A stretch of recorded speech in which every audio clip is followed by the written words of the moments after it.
Okay, kind of, now that I've kind of shown you the meat and potatoes behind the XML file and the graphic icons that I'll be using in the layout editor, let's take a little deeper look into how to put all this to use in JMRI.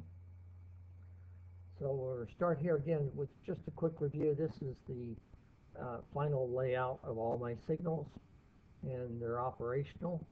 And I just wanted you to see again where they were placed. Now, to get to this point required a little bit of pre-thought. So here's your little graphic. Let me blow it up a little bit.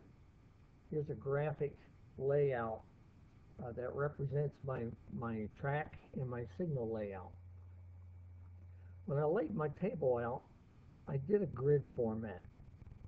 I did 1 through 10 since it's 10 foot long, and I did A through E since it's 5 foot wide.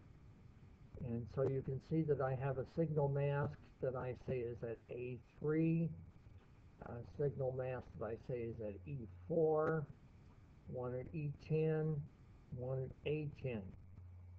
And then I'll have though it's not shown on this graph, I have a dwarf here at A5.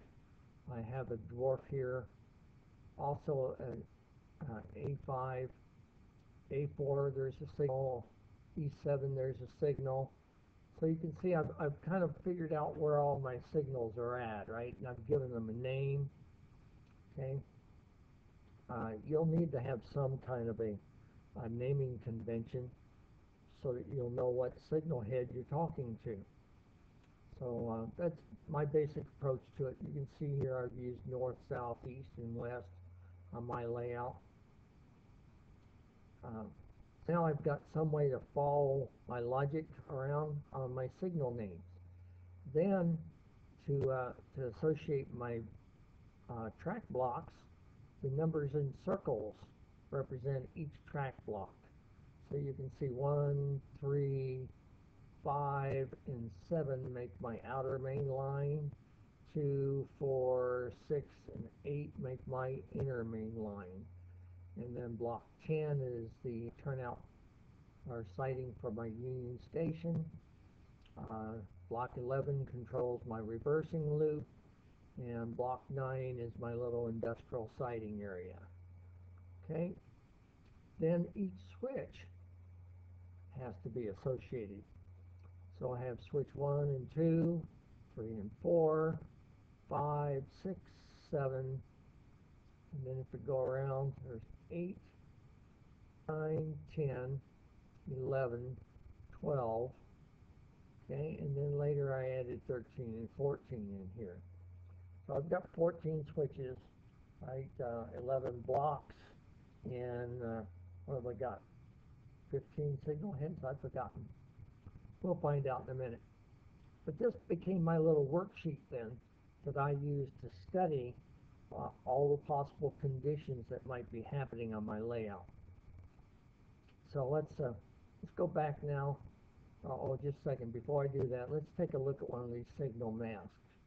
Here you see, here's E4, and I have on the outside main, I have a 3 head and a 2 head.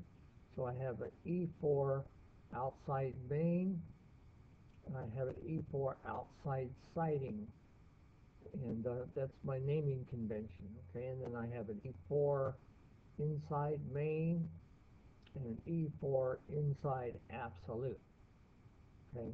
And that's basically the way I did my naming convention. So when you get with me as we go into my heads, naming my heads, you'll understand how I came about that.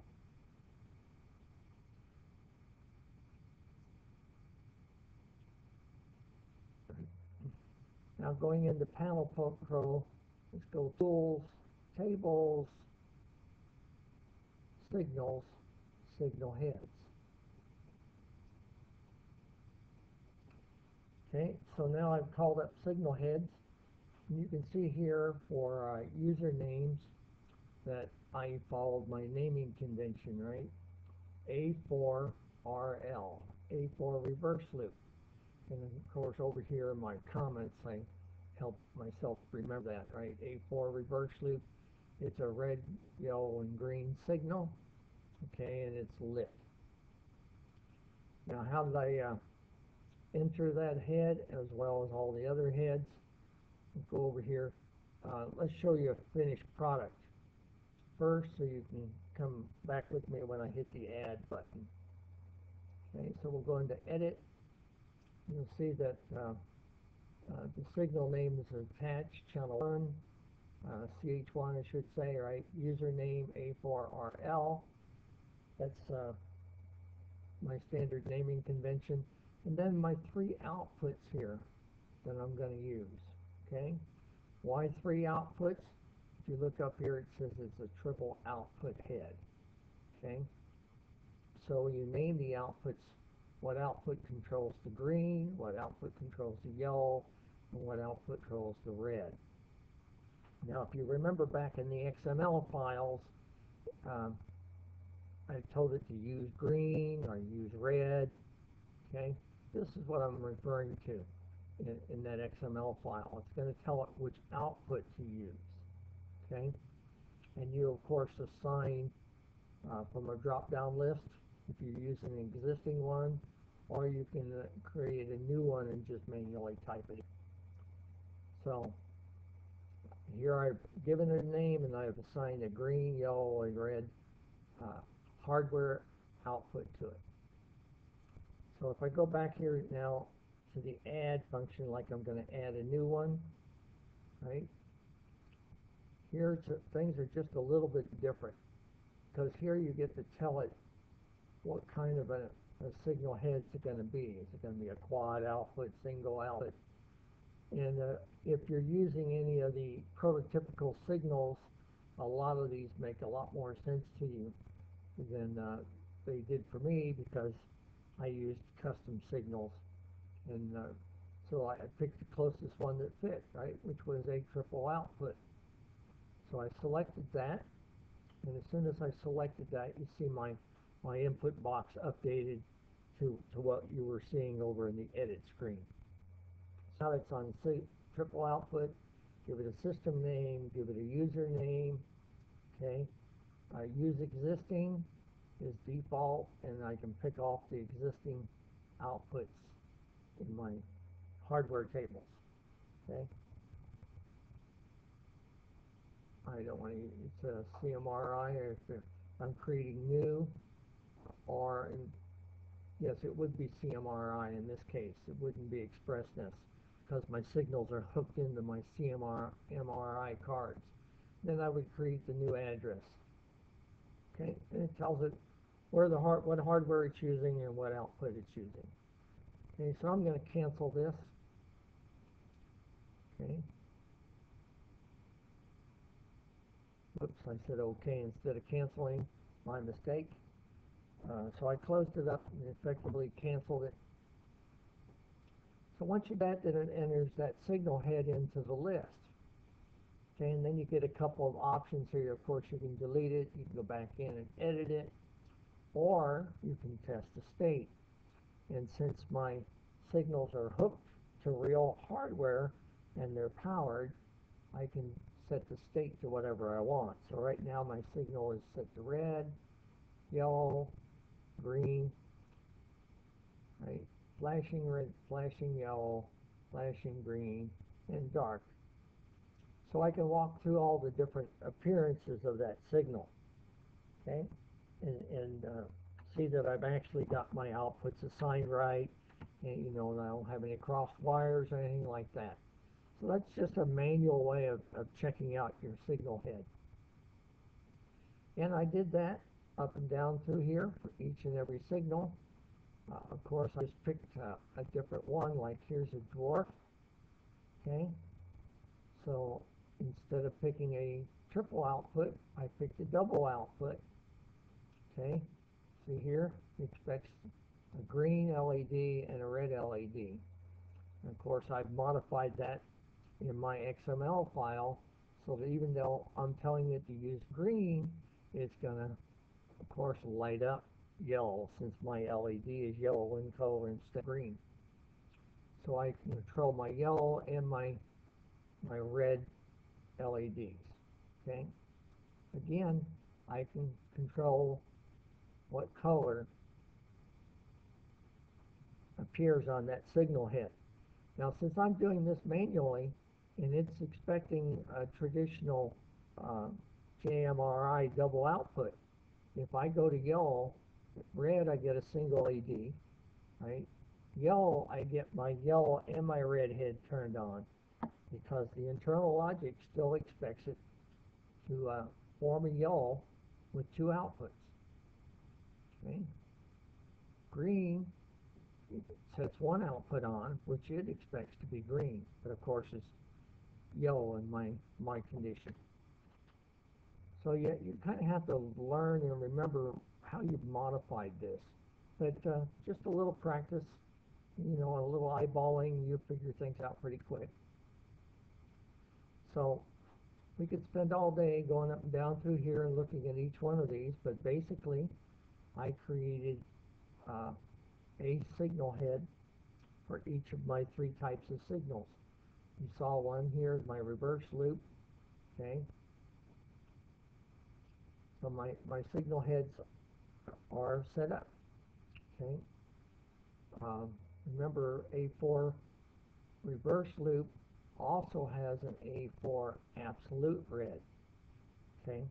Because there's two heads on that mast.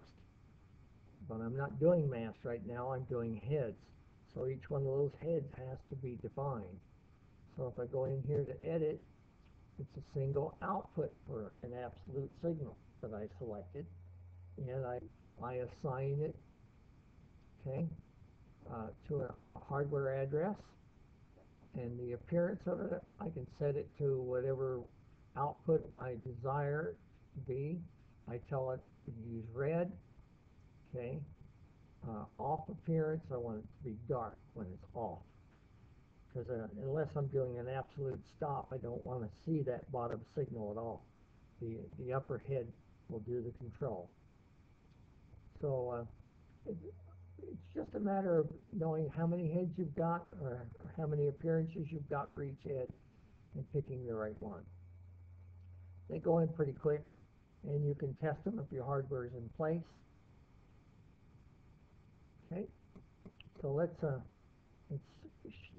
now move on from signal heads to signal mast.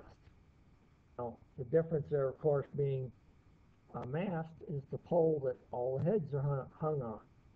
So instead of controlling all the heads independently, JMRI lets you control a mast.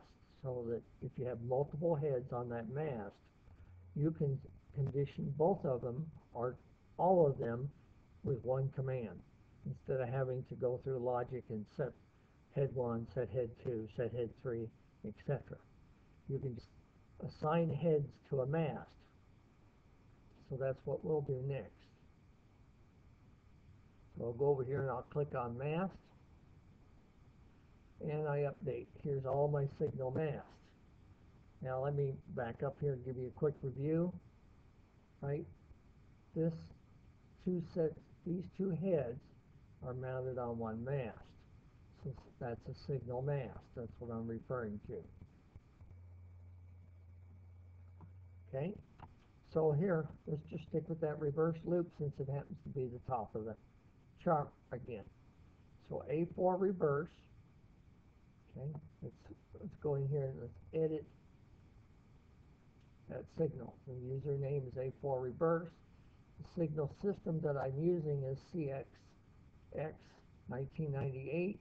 The mask type is a double head 3-1 color lighted signal. That's the one that I created. Remember, I had to make icons for that. 3/1 signal head. Okay? And these are aspects that I don't want my system to use. So I don't want it to have a medium approach, and I don't want it to have a restricting approach. I simply want it to have a stop, clear, and approach control. Okay, so let me cancel that. Let me show you how that was made. So I'll go down here to the add button. I'll give it a username. Anything you want it to say? Okay. Signal system. Here are all the predefined prototypical type signals defined by JMRI. Okay. So mine are CSX 1998. That tells it what logic to use. Okay. Mast type. Then each one of those XML files in there, the name, the signal name is listed for you here. Okay, so I have a double head 3-in-1, or I could have chose a double head 3-2. Okay, I actually took the 3-2, copied it over, modified it to create this one that was never existing before. Okay, and once I told it what type of mast it is, okay, select the driver, signal head, turnout control, okay, so I use signal head, mast control. Once I tell it I'm going to use signal heads, then I get, since it's two heads, a 3-1, I get two boxes, okay, which is the top head. Now, right now, mine is only offering one. That's because I've said don't include previously used signal heads. But if I click that, now you'll see all my signal heads are available. I could have selected any signal head from my list. Leaving that checked just makes it a little easier as you're developing it. You're not having to look through the ones you've already used. It takes away a little of the confusion factor. So once I assign the two signal heads that are on that mast, then I can say disable whatever I want disabled. Medium, restricting. I disabled them. Also remember, when you're editing, you can go back and set those features as well. So that's how you create a signal mast. So that's how I created the A4 reverse, by using the two heads that I created at A4, okay, for that reverse loop. Okay. You can, of course, delete it, you can edit it, and we've got this button called Edit Logic.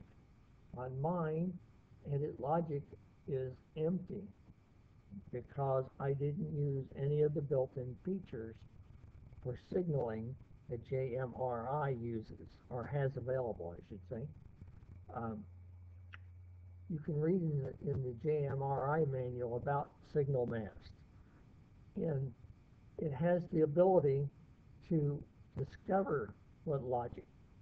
Once you place all your mast on the layout editor, JMRI will actually go in and try to look at all your blocks and all your switches or turnouts and all your masts and relate them and generate its own logic. When it does, it would put it in here. Or you can add your own logic, right? But I'm not using any of that feature. I wished I could have it. I tried it, just explored it. It does work. It gave me its best effort. But I actually found that it was going to be easier for me to not use it at all and generate my own logics for my signals. So just an overview. I don't use any of it. That's why this is all custom work. Let's move forward. Okay, so I simply went down through all my masts and created them. Okay, and again, once you create a mast, then you have manual control of that mast. Now you see here when I do an A4 clear, my top signal goes to green and my bottom signal head goes dark. And when I go to approach, my top signal goes to yellow and my bottom signal stays dark. And when I go to stop, I have the icon where the red signal on the top and the bottom absolute signal, both are lit. So I can manually test and make sure that I've got everything set up and functioning. A good troubleshooting tool in the future too, in the event that signals don't seem to be working. So that pretty much gets into how to use the signal heads, and right, you do each head individually. And then once you've done that, then you move on to signal mast, and you group your heads onto simple mast, reducing the amount of logic you need to control them. All right, let's take a short break here for me, and then I'll come back and we'll go into the layout editor, and I'll show you how I